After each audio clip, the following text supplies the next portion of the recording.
orang itu Kita punya sih jujur ya.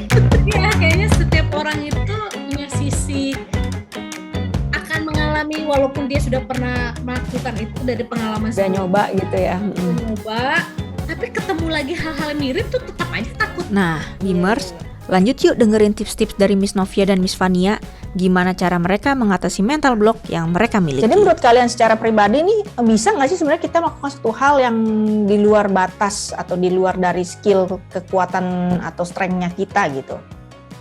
Menurut kalian jadi sebenarnya kita bisa nggak? Miss Novia, gimana Miss Novia? Bisa aja sih Miss. Kenapa tuh? Tapi Alasannya apa? ya sebenarnya step kita kan pasti ya kayak tadi terabas itu tuh juga Miss Fania bisa melewati kan. Saya juga bisa melewatin kan. Berarti ya sebenarnya bisa-bisa aja. Tapi kan sebenarnya yang jadi masalah itu kan yang jadi hambatan itu belief kita ya atau kepercayaan kita sama value yang saling bertentangan di dalam diri kita nih Miss. Yang sering banget tuh konflik tuh pikiran sama perasaan tuh lah. Iya betul.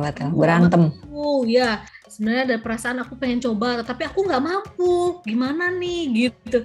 Nah itu kan yang sebenarnya yang membuat kita jadi tidak berani untuk mencoba kan Miss jadinya. Mungkin kayak saya misalnya jadinya kalau saya minder sama kemampuan bahasa saya sebagai dosen, saya qualified secara bahasa, tapi sebenarnya saya bisa-bisa aja toh juga bisa melewati. Nah kalau saya stuck ya saya tetap jadi orang yang Gitu-gitu aja. gitu aja Miss. Itu yang menurut saya sih ya Miss ya, kenapa kita sebenarnya bisa-bisa aja tetapi ya hambatannya pada belief kita dan value kita Miss. Saya digunakan contoh pribadi nih Miss ya. Ini bentuknya nih helplessnya dari saya, ketidakberdayaannya saya nih. Kadang itu saya tuh pernah berpikir waktu saya ngambil S1 di ibu kota, saya merasa bahwa saya itu dengan orang-orang di sekitar saya, yang teman-teman saya orang Jakarta ataupun orang-orang di sekitar Jabodetabek, mereka tuh bisa sukses, tetapi beda dengan saya. Dia berasal dari orang kaya dan berpendidikan, makanya seperti yang dibilang Miss, keluarga saya nggak kaya, keluarga saya bukan orang berpendidikan, kayaknya saya hanya begini-gini saja, nggak mungkin lah bisa pergi ke ibu kota, nggak mungkin lah saya bisa sukses seperti mereka. Nah itu konflik yang sering saya hadapi itu dulu. Iya ya, walaupun kita udah sering nonton film-film yang misalnya orang kecil jadi bersukses, misalnya gitu, yang tinggalnya di pedalaman jadi sukses, udah nonton itu berkali-kali kok kayaknya di kita tetap aja mentok ya. Iya.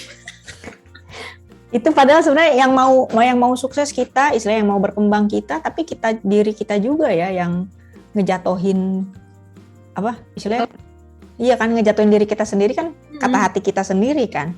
Kita yang pengen tapi kita sendiri yang ragu sama diri kita sendiri gitu. Mungkin di sekitar kita ada yang bilang enggak, pasti lu bisa kok, lu bisa gitu. Mungkin kayak gitu kali ya. Kalau Miss Fania gimana Miss Fania? Aku sih setuju sama Miss Nov ya, pasti bisa gitu kita mengatasi hal-hal kayak gitu ya. Istilahnya apa yang ngeblok diri kita, yang kayak tadi Miss Novi bilang, kayaknya orang lain kaya gitu ya, sukses gitu, gue tuh orang biasa. Dan memang Miss, kalau aku sih mungkin karena udah teratasi ya hal itu. Aku juga dulu tuh pindah ke kota Jakartanya gitu, tinggal sama oma tuh di usia 11-12 tahun pas SMP. Jadi sebelum itu aku tinggal di satu kota gitu ya. Dibilang sebenarnya bukan kampung juga sih, tapi emang itu pojok juga lah ya. Jadi di Bekasi tapi ujung gitu ya. Dan memang di sana itu secara pendidikan dan lain-lain itu masih minoritas lah gitu. Dan memang aku ngalamin banget hal-hal yang bikin aku tuh emang terbatas gitu. Bahkan memang karena aku tuh dari kecil tuh kan sakit-sakitan ya Miss gitu, step gitu. Jadi memang mungkin orang pikir aku tuh punya keterbelakangan juga gitu ya, kayak mungkin bahasa dulu orang nggak kenal, mungkin namanya kalau sekarang kayak agak autis gitu, karena ya kayak punya dunia sendiri gitu, nggak pernah mau main, nggak mau bergaul dan lain sebagainya. Nah pas aku pindah gitu ya ke Jakarta gitu SMP, dan aku tuh nilai tuh nggak pernah bagus Miss, nggak pernah dapet lebih dari angka 50, jadi ulangan pun nggak pernah dibawa pulang gitu, karena orang udah tahu bahwa aku nih ya dodol lah ya gitu dulu. Nah kemudian aku kayak berpikir yang kayak tadi Miss Novi bilang, kita sebetulnya tuh harus bisa ngelawan hal-hal yang memang bertentangan sama apa yang ada dalam diri kita gitu. Itu setuju sih sama Miss Novi. Kita harus menyadari bahwa kita tuh punya value yang mungkin salah satu hal yang bisa kita kembangkan lebih gitu.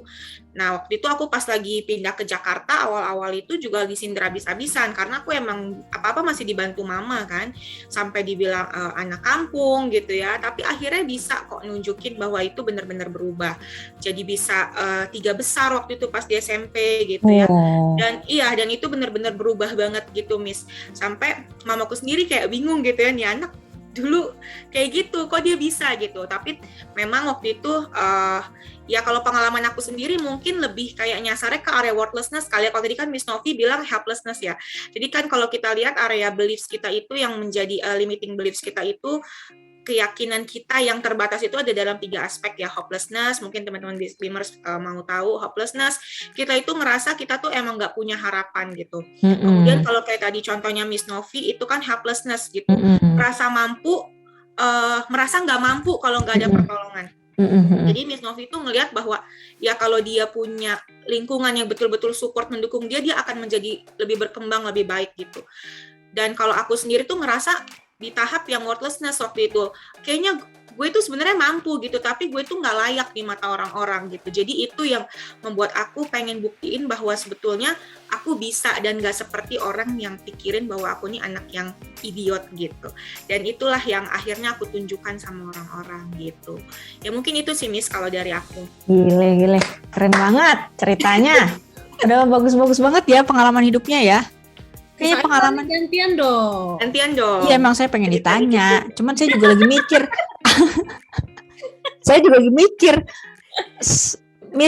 Mirip banget sama Fania gitu ya. Merasa nggak berharga lah gitu ya, nggak layak lah gitu Cuman bingung gitu, lupa itu ceritanya karena udah terlalu lama. Bukan saya yang terlalu tua loh, udah terlalu lama ceritanya, bukan gitu ya. Cerita lama nggak terkait usia ya. Iya, tapi nggak. Entah kenapa, maksudnya dulu begitu ngerasa kayak gitu. Kok kita sama bertiga ya? Makanya kita dipertemukan di SAC ini ya, luar biasa. Kita pendek-pendek semua nih yang nggak nyambung. Cocok lagi. Iya. Jadi memang apa ya? Akhirnya saya dulu ngerasa emang gue sebatas ini aja lah gitu kan. Intinya kan kayak gitu kan, emang gue bisanya cuma begini doang gitu. Emang gue pemalu, emang gue nggak bisa, emang gue kurang gitu. Jadi memang akhirnya nge-label diri sendiri ya. Jadi ya gitu deh Beamers. Jadi apa yang tadi pokoknya disebutin sama Miss Fania sama Miss Novia itu sebenarnya memang ciri-ciri mental block ya. Saya juga baru ngeh kalau selama ini atau dulu maksud saya mengalami itu gitu. Mental block itu yang akhirnya membuat kita jadi ragu, jadi takut, jadi cemas, nggak berani ngapa-ngapain, nggak berani maju, nggak mau maju pula. Kadang-kadang tuh sampai nggak mau maju loh. Sampai udahlah nggak apa-apa, gue begini-gini aja, gue juga nyantai aja. Kenapa lu yang repot gitu? Gue yang stuck di sini kan gitu kan, kita malah jadi nantangin orang lain gitu. Jadi kayak kok lu yang ribet ya gitu kan. Padahal sebenarnya kita yang begini-gini aja, kita nggak mau berkembang gitu, nggak mau coba hal baru, minder. Ya itu pemalu banget dulu saya juga. Terus nganggep diri nggak mampu. Terus ya pakai alasan ya soalnya kan enak, lu kan enak ada supir, diantar jemput supir, gue nggak ada waktunya, gue mesti gue capek di jalan gitu. Jadi semua alasan dipakai, gue nggak punya fasilitas, gue nggak, jadi semua hal-hal lain deh pokoknya gitu yang akhirnya membuat kita nggak mau maju, nggak mau berkembang gitu. Nah akhirnya kalian sendiri tuh ngatasin mental block yang ada di dalam diri kalian itu dengan cara apa aja sih? Bisa mungkin kasih tips-tipsnya nggak gitu? Miss Novia, tipsnya apa tuh waktu itu akhirnya bisa keluar dari pemikiran bahwa gua nih anak kampung yang nggak bisa apa-apa gitu, tapi akhirnya kok kok akhirnya Miss Novia mau gitu keluar dari pemikiran itu, melawan pemikiran itu, tipsnya gimana caranya? Ya, yang pasti Miss, cara kita paling adaptif ya untuk kita mengatasi masalah ini adalah yang diakibatkan sama psikologis dan emosional kita kan sebenarnya akibat dari kita stres, peristiwa yang menyebabkan kita stres itu kan Miss. Jadi kita harus tahu dulu nih, jika kita tidak mampu mengatasinya secara efektif ya yang menyebabkan stres itu, ya jadinya ya kita akan terus-menerus pada alasan-alasan yang menyebabkan stres itu Miss. Jadi kalau saya waktu itu saya tahu dulu nih sebenarnya apa sih yang membuat saya minder ini. Kenali diri saya dulu nih. Diri saya kan sebenarnya pasti ada reason kan, kayak tadi Fania Benar. kan sebenarnya yang membuat dia dulunya menjadi merasa bahwa dia tidak pengen menunjukkan diri kan sebenarnya karena ejekan yang membuat stres kan.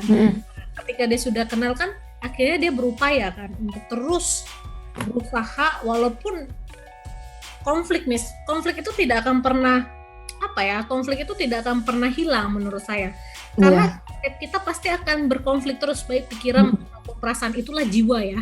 Betul. Selalu dalam nih selalu berkonflik. Ada ininya kalau di Tom Jerry ya. Iya, ada setannya, ada malaikatnya.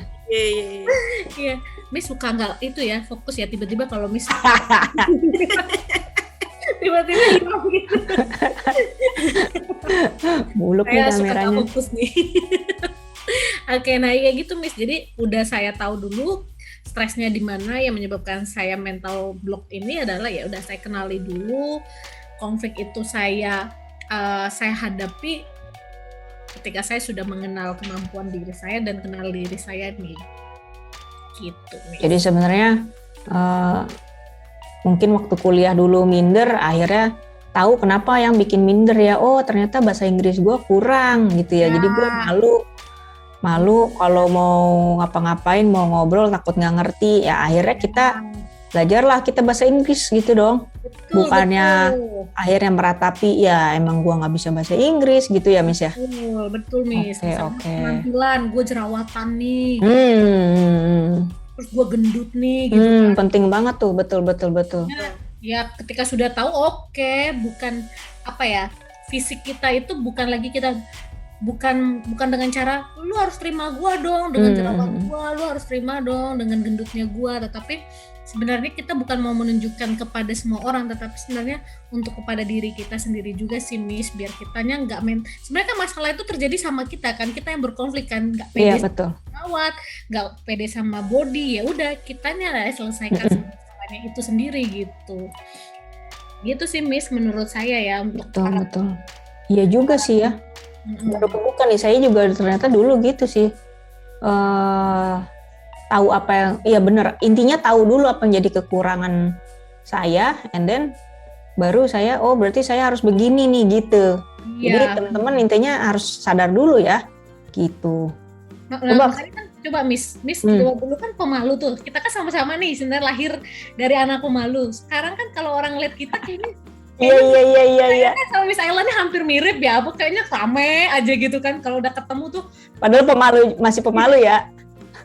Ayla sama Novia nggak boleh digabungkan, berisik. Padahal sama-sama pemalu, cuman ya tergantung balik lagi ke akhirnya situasi, tuntutan, tanggung jawab gitu ya. Jadi kita udah harus tahu kapan kita menempatkan diri kita. Harus malunya di mana, mungkin harus nggak pedenya di mana. Mungkin pede dan malu itu kalau buat saya pribadi ya cuma untuk sebagai reminder aja ya, sebagai alarm gitu supaya ayo mau belajar lagi, ayo ini lagi berkembang lagi gitu sih sebenarnya. Ya. Kalau Miss Fania ada ini lain nggak, misalnya tips lain deh yang beda dari kita? Tapi sebenarnya aku mau apresiasi sama Miss Ayla sih. Aku tuh nggak sama sekali tahu kalau Miss Ayla itu awalnya pemalu. Karena waktu zaman aku kuliah nggak usah dibahas. Aduh. Satu, aku tuh ngelihat pertama kali Miss Ayla itu bakal bawain satu webinar. Dituh ya kan, Dituh itu kan sesuatu yang keren banget gitu. Wah, terus itu. Iya, terus terpampang kan namanya di lift gitu kan tulisannya. Miss Ayla Ewagelion, sampai kita bilang susah banget nih nyebut nama, kita harus ikut sampai kayak gitu. Dan waktu lagi itu duduk terus dapetnya tempatnya agak belakang lagi, wah ngelihat keren banget ya bisa bicara di ruang segede gini, nggak ada rasa takut gitu.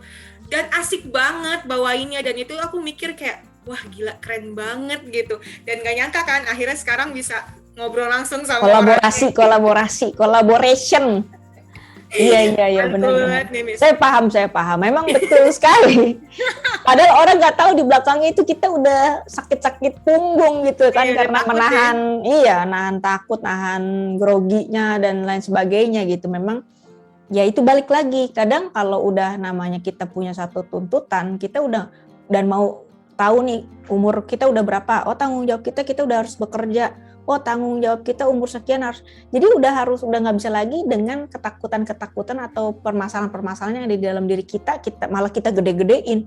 Kekuatan kita malah kita gede-gedein. Justru kalau kita membatasi, ya menurut saya ya akhirnya nanti saya nggak punya kerjaan dong. Dan itu kan tuntutan kerjaan, saya harus ngomong di depan. Kayak gini nih, podcast begini kan sebenarnya tuntutan pekerjaan begitu kan. Iya betul. Coba kalau saya mikirnya malu-malu terus gitu kan, ya bagaimana kita nggak akan pernah ketemu di SAC ini. Iya. Gimana Miss Fania? Jadi bahasa saya. Nggak apa-apa dong. Tapi aku setuju sih sama jawaban Miss Novi yang tadi, bahwa temuin dulu nih apa yang menjadi sumber stresnya kita. Tapi jujur kalau aku sendiri emang waktu itu kejadiannya itu terjadi dulu nih gitu, masalah besarnya gitu. Jadi ya titik jatuhnya dulu kali gitu ya. Terus akhirnya baru kayak ngerasa ya gue mesti bangkit gitu, gue harus bisa. Jadi waktu itu contoh yang paling sederhana adalah ketika aku SMP itu, ketika aku mulai berkembang gitu, papaku tuh meninggal, Miss. Jadi ketika papaku meninggal gitu ya, aku anak sulung, kita bertigaan cewek yang biasanya tuh tahu apa-apa nyampe, dianterin gitu ya. Itu sampai mau ke makam aja tuh kita tuh naik bis gitu kan, naik bis.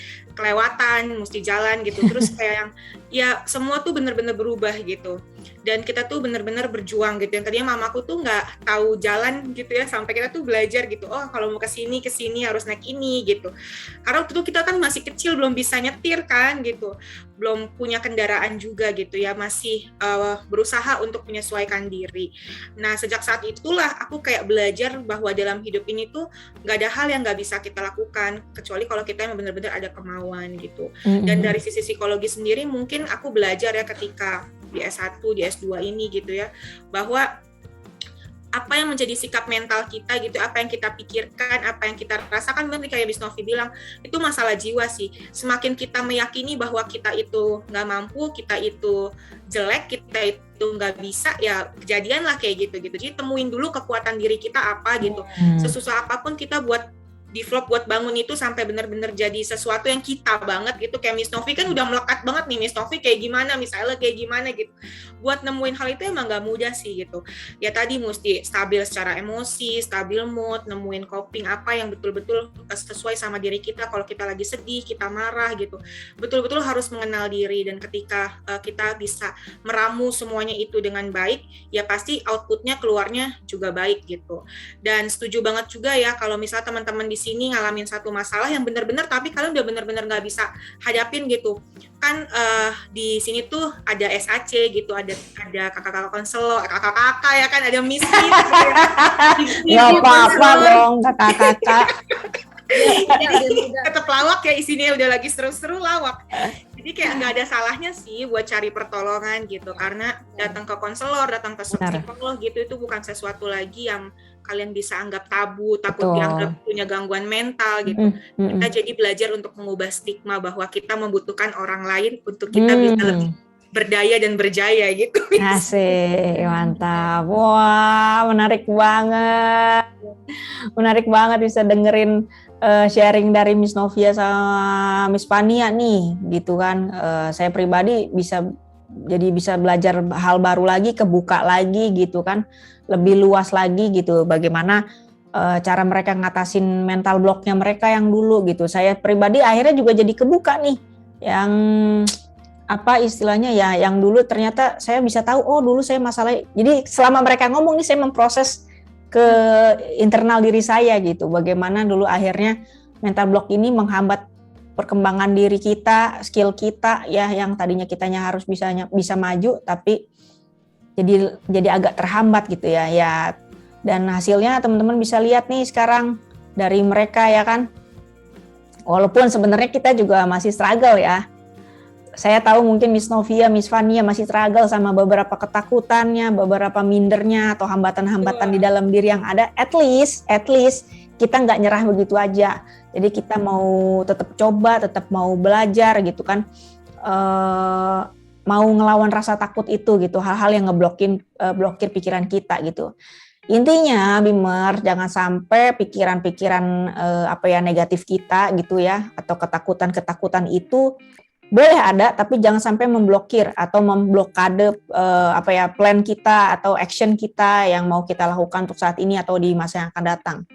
Jadi kalau kita mau lihat kemampuan diri kita sendiri, mau lihat strength-nya kita, kekuatan kita di mana sih ya, terus coba, terus cari, terus belajar gitu. Nggak usah malu kalau gagal. Dulu saya malu banget kelihatan bodoh. Saya malu banget kalau gagal, saya malu banget kalau nggak berhasil.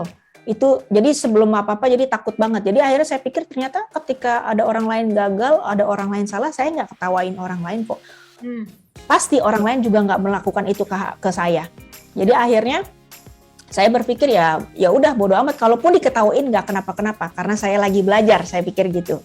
Sampai sekarang akhirnya saya tekankan nggak apa-apa saya salah, nggak apa-apa saya gagal karena saya lagi belajar gitu. Jadi dan hidup itu kan proses belajar gitu. Dan akhirnya kita harus mencari yang namanya circle pertemanan, lingkungan yang membangun, yang memotivasi, ya nggak, betul nggak?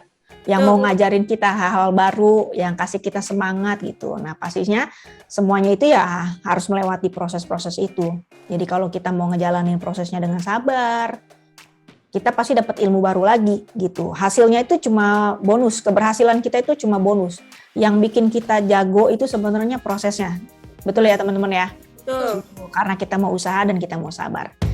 Oke deh kalau gitu, udah panjang banget nih ngobrol-ngobrolnya di episode perdana ini ya, episode podcastnya SAC yang perdana ini. Makasih teman-teman buat sharingnya Miss Novia sama Miss Fania. Mungkin kapan-kapan kita bisa ajak bimbers yang lain ya. Mungkin kita ajak entah itu ada dosen, entah itu mungkin mahasiswa ya, kita ajak ngobrol, kita ajak mereka untuk join ngobrol-ngobrol kayak gini, sharing-sharing kayak gini.